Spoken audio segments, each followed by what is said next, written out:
How can you supercharge Kibble to use as a training reward? I'll show you how to do it fast and easily on today's Simpawtico Power Tip.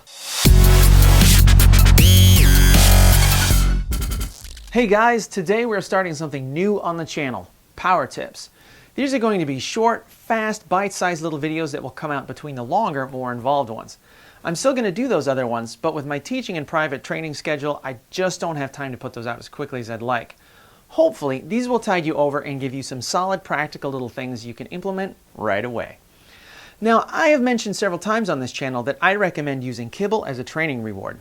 Many canine nutritionists recommend that treats should only make up about 10% of your dog's daily caloric intake, so using Kibble makes a lot of sense since it's more nutritionally balanced and you can use a lot of it without adding too much extra to their diet.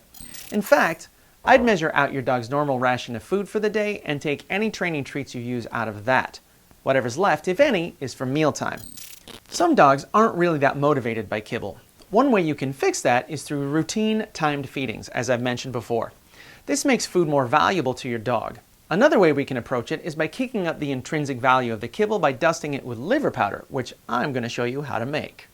These are beef liver treats by Stewart Pro Treats. I've mentioned these before too, specifically in the reward scaling video. They're great as a jackpot and can be used effectively for proofing behaviors by rewarding the most prompt and precise responses. They're fantastic for luring with difficult new behaviors, and they're amazing for classical conditioning with stressed out or reactive dogs. I just bought a cheap coffee grinder at Walmart. You could also use a small food processor if you have one, and this may work better since you can wash it out and use it for other things. You'll never probably be able to clean a coffee grinder well enough to not have liver-flavored coffee later on, so once it's a liver grinder, it's probably always going to be a liver grinder. Put a handful of liver treats into that coffee grinder and go to town on it. Here, I'll throw a cup of Kibble into a baggie, sprinkle some of the powder into the bag, and shake it up. Now, you've essentially got some super Kibble to use for training. Most dogs will think this food's laced with crack. So let's see an example of how you could use this. This is just a cup of food, which is one meal for a small dog. If you're using a schedule with 2 feedings, that's 2 cups per day. This one bag would allow you to practice throughout an entire day, and then you could just use half a cup in each feeding. Or do 1 cup for breakfast and then use the whole second cup through training for dinner. Boom! Same amount of food throughout the day, but now you've knocked out a ton of practice. A few training treats and jackpots on top of that, and you're doing great. Obviously, you'll have to adjust the amounts and timing to fit your dog and your needs.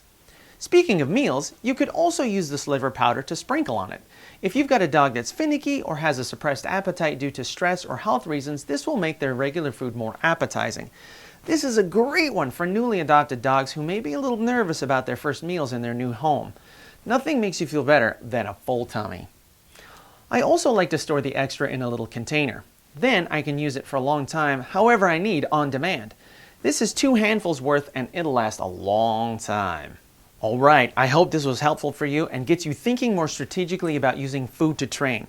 Let me know how it goes in the comments, and if you haven't already, hit that subscribe button so you never miss any of our videos.